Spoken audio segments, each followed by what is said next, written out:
Hello everybody, it is me, I'm Maya, and today I am back with another Make a Good Cake. It has been a little while. I don't think I did one for February. I think it has been since January, and I recorded it's March, but it'll be uploaded in April. So in case you don't know, Making a Good Cake is not actually about baking. Making a Good Cake is about making these slices that has like all good things that you should have to make your good cake. Like so far we have talked about the thankful slice, confidence slice, love slice, kindness slice, calm slice, and responsibility and honesty slice. So if you haven't seen the other Make a Good Cake, I will put the playlist that has all of them down in the link in the description below, so you can look in there, and that'll have all the Make a Good Cake videos in case you want to be caught up. But today we're going to be talking about the responsibility slice. So we're going to talk about what does being responsible mean, and how to be respectful. Sorry, and why we should be respectful, and what are the rewards to be respectful, and how respectful types of kindness. So we have a lot to talk about today. So let's go ahead and get into it. So what does respectful mean? Well, respectful means, being respectful means, like, showing that you care. For example, if you were in a classroom and talking over the teacher would not be respectful, but listening to the teacher, that would be respectful, because you're taking what she says seriously, or he or whoever. You're taking what they say seriously, and you're showing that by being respectful. So another scenario may be, for the people who are a little bit older, because I have content for all ages, if you have a meeting, listening to when your coworkers or classmates talking, and not talking over them or not interrupting them when they have their turn to talk. That would be being respectful. You're showing them that you respect them. And we should be respectful, not just to humans, but to animals and things. It means like, how can I be respectful to a thing? Well, let's talk about animals first, and then we'll get into that.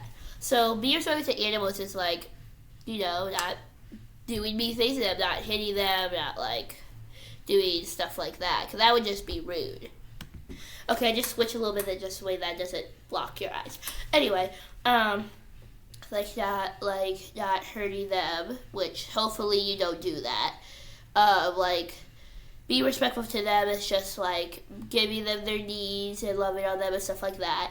And be respectful to things is like, let's say you're in an art class, and being respectful is not purposely breaking the crayons and throwing the books on the floor or kicking the table. That's not being respectful to things, because especially when they're not yours, because like at a school or a workplace, most of the time those stuff are not yours, or they're the business property. So when you do that, you're ruining somebody else's property, which is not being respectful to the humans that provide that for you, and not being respectful to the objects either. No objects don't have feelings, but it's important that we don't just slam stuff on the floor because we want to. Life doesn't work that way. Now you may be thinking, well, okay, now I know what respectful is, we know different scenarios. Why should I be respectful? Well, be respectful has a lot of awards. Maybe you heard this phrase before. Do others as you would like done to you. That's what they call the golden rule. Do others what they have done to you. So if you want somebody to give you a compliment and be nice to you, you should be nice to somebody else. Because when you're kind and respectful, that eventually comes back to you. So, and being respectful and kind, it makes you feel better. Like, it makes you, because even though it may not seem helping somebody else make you feel better, like if my friend dropped all their books and they're embarrassed, they have to pick it all back up. If I can help them, they may say, "Thank you, you're such a great friend." That can make you feel good. Like, now I know I'm such a great friend because, my friend said it to me, and it can just help you feel better. Because when you're kind to other people and respectful to other people, it bounce back to you, and that's the beauty of kindness. And kindness and respectfulness and being respectful is totally free. So you have the choice if you want to be respectful or you want to be a meanie butt. So you just need to be respectful to everybody because it's important. It makes and helping somebody else, even by not throwing the book to the floor or not doing what this person is doing just because another person is doing it. That is also being respectful to the humans too, because it's showing them like, hey, I know that you aren't just doing this because somebody else. You're being respectful and considering my feelings and considering how it would bounce to you. Now, if you aren't being respectful, you aren't being kind, that may bounce back to you too. Like, if you call somebody dumb, that will bounce back to you. Some people might say, well, you're dumb for saying that. Or you may get in trouble by a teacher or a parent or something, and you may get scolded or stuff like that. So it's just always better to be respectful than it is to hurt people. Because when you hurt people mentally, it impacts their life. You may not know this, but when you bully or make fun of somebody, that can really impact their life. If they don't know how to deal with that, you are just ruining their life. And I don't know if you know this, but most people don't like people who ruin other people's lives. So it just really works out for you and everybody else to be respectful. It works out for you because you get nice things told to you, you have more friends. It works out for other people because they know that they're being respected and treated with kindness instead of being treated with hurt.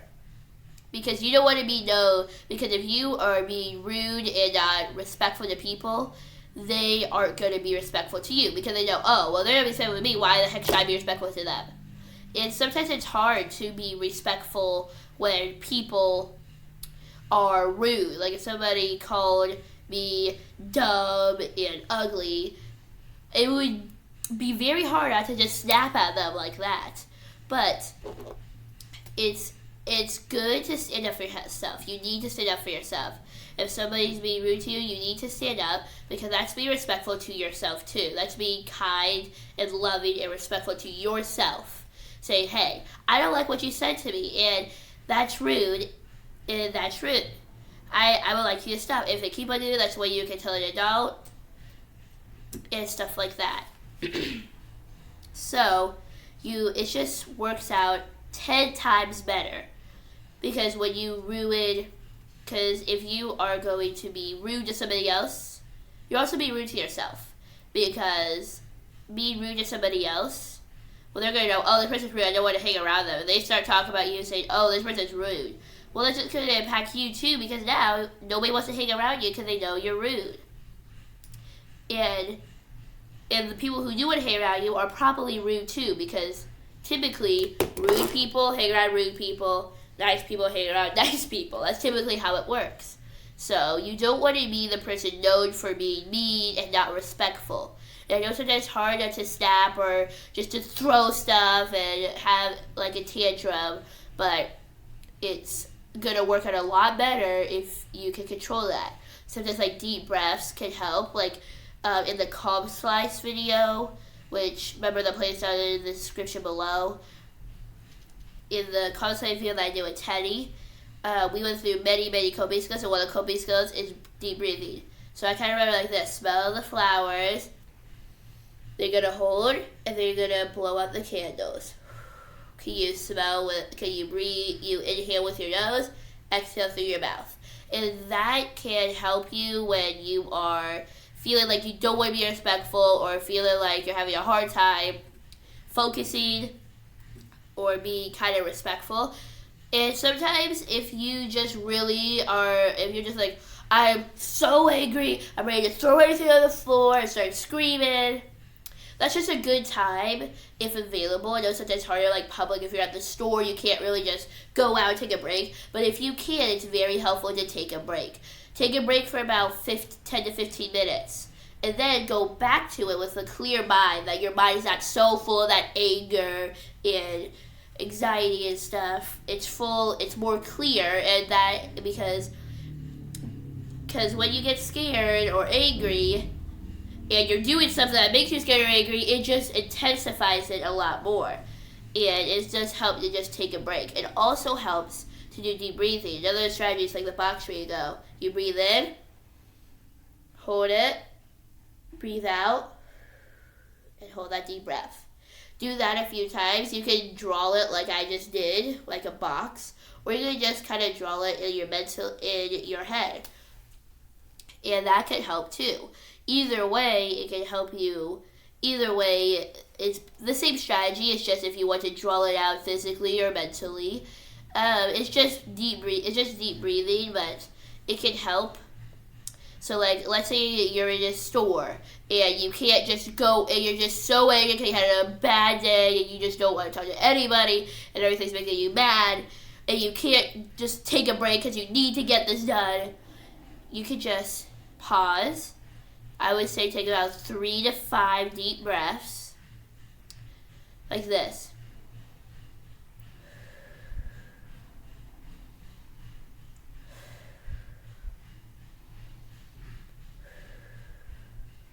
You can do as many deep breaths as you want until you feel fully comfortable, until you feel peace at mind, or sometimes just thinking of other things. Thinking of other things that make you happy. Like, for me, one of the things that makes me happy is making YouTube videos and cute Sanrio stuff, so I put that in mind. Maybe you get happy, you get happy with unicorns, or maybe you get happy with fairy tales, or maybe you get happy by picturing, like, dogs, or something like that. Just think of whatever you know makes you happy and start thinking about that, because that can help keep your mind off of that anger and stuff and move on and just wipe it away. Now, it may take some time before any of these coping skills will work, because they won't cope. It's kind of like taking medicine. And if you're taking medicine because you're sick, one dose typically isn't going to help. Typically, you have to take 2 or 3 doses until it actually kicks in. And that's how coping skills work too. You have to do multiple doses and multiple times practicing them before they can start helping you. But even if it may not seem like helping you, after most of the time, it will help. If you're like, this doesn't help me. This doesn't help me. Like, if you've done it 10 times and it hasn't helped yet, be like, let me get another coping skill, and then we'll try that one. Because it's easier to do the coping skills when you're calm and happy, just to practice them, than it is when you're angry or sad. But once you get that practice of mind doing them, it can help you a lot. And just controlling anger and sadness can just help you be respectful, because you're not going to be likely to snap or be likely to throw stuff, because eventually you'll know how to get to that peace of mind. And respectful ties absolutely with kindness and love. Respectful ties with kindness, because you be kind and you be respectful are like 2 peas in a pod, kind of like Reedy and Ronnie. They have to be together. They help with that because